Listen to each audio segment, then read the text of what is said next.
The Book of Ruth.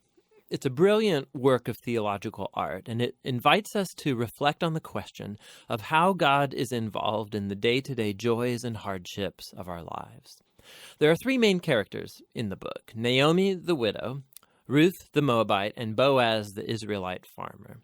And their story is told in 4 chapters that are beautifully designed. Let's just dive in and see how this all unfolds.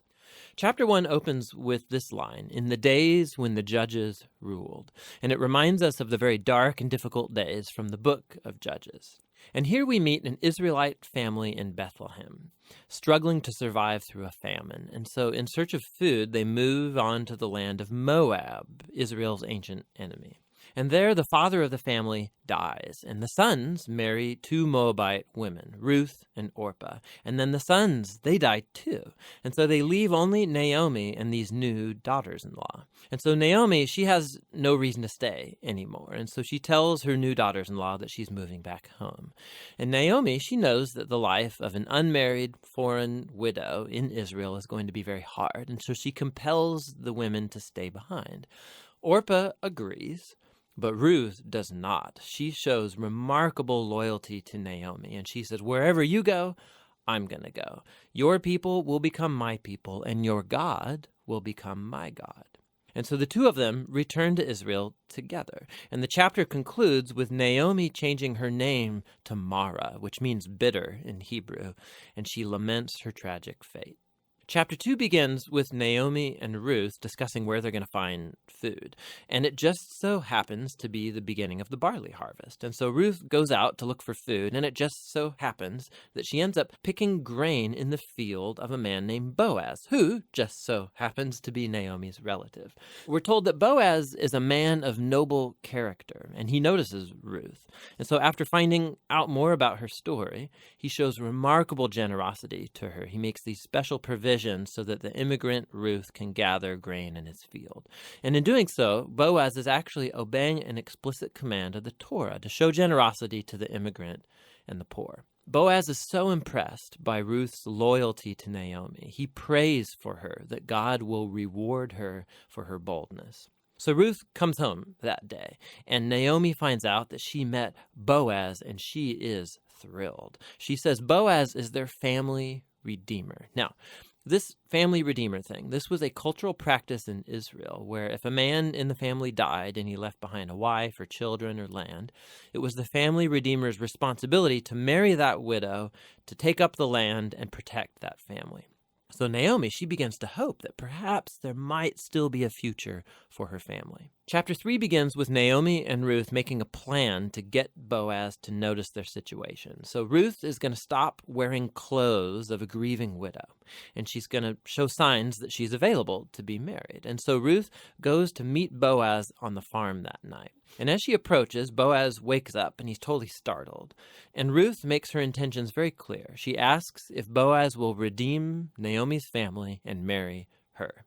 Boaz is once again amazed by Ruth's loyalty to Naomi and her family, and he calls Ruth a woman of noble character. It's the same term used to describe the woman of Proverbs 31. So Boaz tells Ruth to wait until the next day, and he will redeem both Ruth and Naomi legally before the town elders. And so the chapter ends with Ruth returning to Naomi, and they marvel together at all of these recent events. In chapter 4, it all comes together. It turns out, at the last minute, Boaz discovers there is a family member who's closer to Naomi than he is, and he's actually eligible before him to redeem the family. But at the last second, this family member finds out that he's going to have to marry Ruth, the Moabite, and so he declines. But Boaz, remember, he knows Ruth's true character, and so he acquires the family property of Naomi, and he marries Ruth. And so just at the beginning, how Ruth was loyal to Naomi's family, so now Boaz is loyal to Naomi's family as well.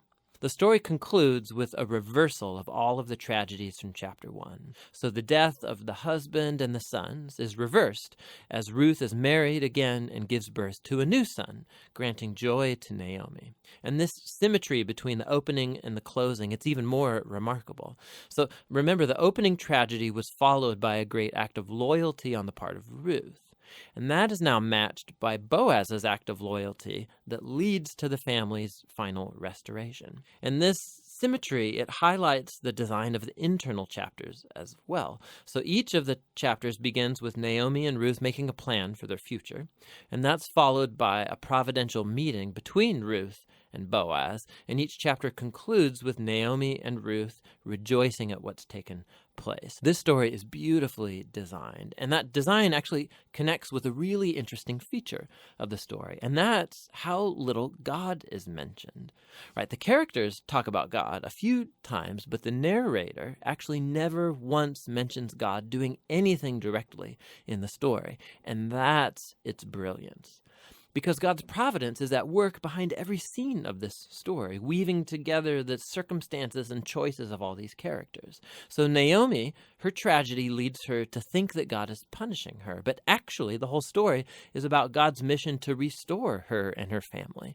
And he's doing so through Ruth, through her boldness and loyalty, which brings healing to Naomi's life, but not without Boaz, who's a no-nonsense farmer who's full of generosity and loyalty. And so God uses his integrity combined with Ruth's boldness to save Naomi and her family. And so this story brilliantly explores the interplay of God's purposes and will with human decision and will. God weaves together the faithful obedience of his people to bring about his redemptive purposes in the world. And that leads to the real end of the story.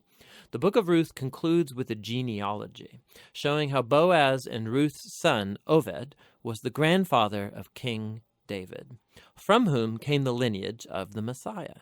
And so all of a sudden, these seemingly mundane, ordinary events in this story are woven into God's grand story of redemption for the whole world.